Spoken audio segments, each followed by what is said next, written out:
Welcome to the Moving Markets Podcast. I'm J.R. Gondeck, and as always, joined by David Sokolovsky. David, let's jump into the month of July, kind of recapping a little look ahead.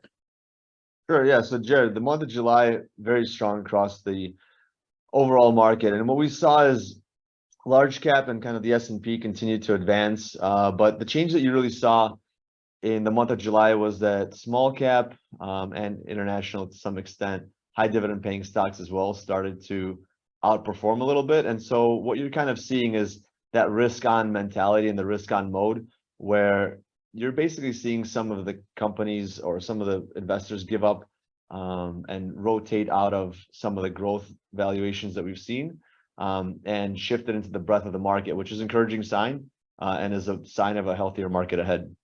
Well, and when you think about that, David, too, we've talked about this all year, where analysts, investors, companies were so pessimistic this year coming into the year. The recession was upon us. Last year was so terrible. Now, as you got second quarter GDP above 2% again, the outlook to the third quarter is still optimistic. Analysts are resetting their expectations. Companies are resetting expectations. And the cash investors have been sitting on are putting it to work. And it is encouraging to see the breadth of the market catch up. And I think there's a high correlation to that recession fear and concern going away, that you can feel comfortable putting money to work in pretty much everything at this point.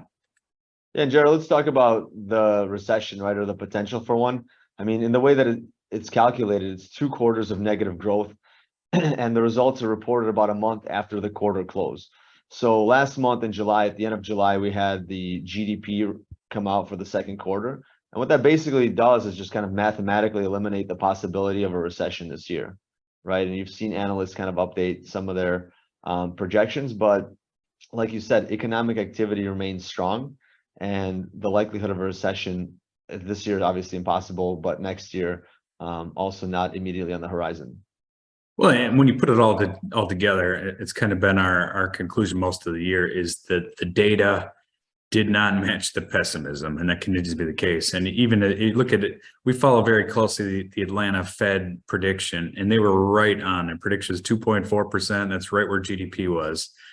The first look they have to the third quarter is 3.5%, which is probably going to come down as we look at the data. But nonetheless, trying to factor in that recession is very, very low probability.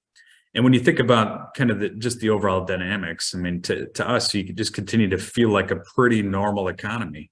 It's just been so traumatic the last 3 years to get here. You have job growth that's steady. I mean, this morning you had ADP jobs supposed to be 190,000, 320 plus thousand jobs. So you continue to see that very strong. Wage inflation is steady in the 4+% range. So that, put all that together, you just have a reason to be cautiously optimistic looking to the second half of the year. And John, kind of looking ahead, the key, I think, for the Federal Reserve, we've talked about it, they've indicated they're going to be data dependent. It looks like last month the interest rate increase may have been the last one of this cycle. We'll see if there's more raising ahead, but right now it doesn't look like there's any need for that, because again, inflation has improved. We've seen it come down to the 3% headline number. Likely it'll tick up a little bit in the next week or two, just because the number that's going to roll off for last year is a 0, but that's again to be expected. And overall, the trajectory continues to improve. And then, other indicators that we look at is money supply, and that indicates also that inflation is going to be improving. So, Jared, I don't know if you want to talk a little bit about what money supply is and how it typically indicates where inflation is going. Well, and you look, monetary policy, and Milton Friedman obviously was a big believer in money supply, indicating where things are, inflation, growth in the economy, and such. And when you look at this graph, you could see the blue line is the money supply and the red line is inflation. And you could see during COVID, there was a huge amount of money printed.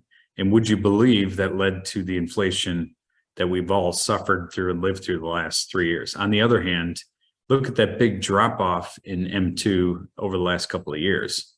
It leads the decline in inflation. So you've seen that huge drop off. Now inflation is declining, and it sure looks like there's more to go based on the money supply. The challenge, as you look at at factors ahead and what's included in the money supply and what's not. Two big things that are not included in the money supply are stock prices and real estate prices and real estate assets. So the challenge looking ahead that you can see in the markets is as the money supply slows down, as there's too much liquidity in the system is really our concern, not interest rates on the Fed. So as money supply slows down, as asset prices begin to or continue to rise, at some point when you have that correction, that'd be a concern on the horizon that there isn't enough cash to replace or prop up those asset prices, because again, those aren't in the money supply. But nonetheless, you can see that high correlation between the drop off in money supply and looking ahead. There's good reason to believe inflation trends will continue to slow ahead. Yeah, if you're an investor and you've seen kind of this recent market rally and you have $100 in your bank account, do you go all in and go after growth? Do you shift your growth and lock in some income here? Kind of what's the right move? Well, if you look at the big factor with the Fed raising last week, which again looks like probably the end of the cycle, but what really matters to the economy is the intermediate and long-term rates. And with the 10-year just above 4% again, that's a real challenge. And if intermediate and long-term rates stay above 4 and go higher, that could and will restrict economic growth in the months and quarters ahead. And with that, it would be no surprise to see a correction in the market, especially in the high valuation names that have led the way this year.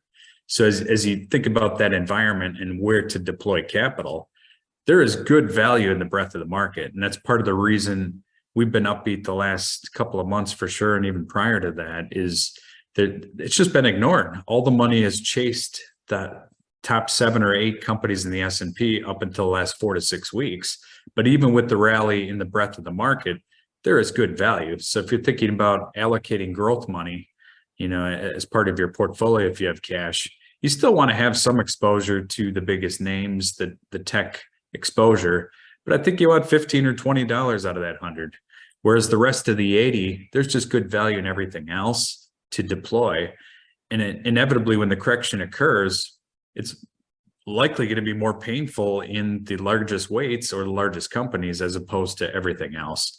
And then when you think about the bond market, you really have this challenge where the Treasury short-term rates are close to 5.5%. So as you think about going out very long in corporate bonds or other assets, yeah, you can make more than 5.5% in certain parts of the curve, but is the risk reward really out of line? So there still is a lot of reason and a lot of people staying very short with cash at this point. But looking ahead, I mean, it's still at some point duration is going to be the play because the Fed has to normalize this yield curve in the quarters and years ahead. Sounds good. We'll keep an eye out on where things develop over the next month. But again, as we kind of make our way through this second part of the earnings season and really winding it down over the next few weeks, we should have some clarity into, what the trajectory ahead looks like. And then again, we'll have that inflation report coming out later this month, and then the Jackson Hole meeting with Federal Reserve and other economic officials to then have more clarity into what the second half of the year and the early part of next year looks like. Well, let's talk about that CPI number, David, because this is going to be a challenge for the Fed. As you said earlier, the year-over-year number headline is 0. So headline number is going to increase a little bit, but the Fed has been so obsessed with core inflation being sticky. And what you're likely to see in July inflation is headline's going to go up a little and core inflation is going to go down a little. And again, it's just the normalizing of the inflation, that M2 and inflation graph that we saw. But nonetheless, it's going to be a conundrum facing the Fed. And to us, when you look at inflation or look at the overall economy and earnings that we've seen this year and this quarter, there's always good and bad within a normal economy. There's always good and bad inflation. Even when we were back in 2% range of inflation, there's parts of it that are much higher than that, and there's parts that are much lower. And that's just the normal environment we tend to be in. And when you think about earnings season, it's the same. For the most part, it's been very good, but there are pockets that are still soft, right? And it's a matter of navigating through the challenges. And with the inverted yield curve, you still have some banking challenges on the horizon. You have some real estate challenge. And again, let's talk a little bit about housing, right? Housing is probably in a housing recession, you could argue right here, huh, David? Well, I guess how do you define a housing recession, right? On one hand, I think activity, right, from an activity perspective and total volume, absolutely. You're seeing the higher mortgage rates, reduce the demand and also limit the supply, right? On the other hand, because of the lack of supply, it's a weird recession to be in when housing prices in many cases are at near or at record highs. That being said, I think as the consumer adjusts, if you, for example, were maybe looking for a home, and you find that, for example, rates are too high and the pricing hasn't changed, in the direction you'd like to see it, you might stay put for a little bit longer. And so what does that mean? Ultimately, you might spend a little bit more in the consumer discretionary bucket, right? It might mean that you go after certain goods and services, or maybe upgrade, where you live. So without necessarily making the move. And so that's where you might see a lot more demand from a housing perspective. But again, if the housing market is 15 to 20% of the overall economy, and you do see a slowdown there, it might take 2 or 3 tenths of a percent off of the total GDP, but not enough to necessarily trigger a recession. And I think one of the things that folks are going to start realizing, and as they kind of do their math, is that, as those mortgage rates go up, all of a sudden the conversation about itemizing deductions starts to make more sense, because recently with the increase of the standard deduction, you've seen that maybe people didn't benefit as much from the mortgage write-off, the tax write-off, but now with mortgage rates moving higher, it also enables you to deduct some of the other expenses that maybe you had, and so you have some offset and some positive economic value from refinancing. So it does soften some of that blow for consumers. Well, and when you think about housing, we've basically been in a housing recession comparatively for the last probably 15 months. And look what's happened to GDP, to your point. We really haven't missed anything. So with housing being about 15%, if activity has fallen roughly half, it's slowed down GDP. But as long as the labor market remains resilient, people are working and have higher pay, that money's just not being allocated toward housing. It's going everywhere else throughout the economy. And that's the normal cycle we find ourselves in with a lot of what we see currently and on the horizon. So again, it's that type of environment. You got to be very selective. Near term, we wouldn't be surprised to see a correction in the markets. It's normal, it's healthy in kind of a normal economy. And with that, that'll be some opportunity to put some extra money to work selectively. So with that, we want to thank you for tuning in, and we'll touch base next month. Thank you.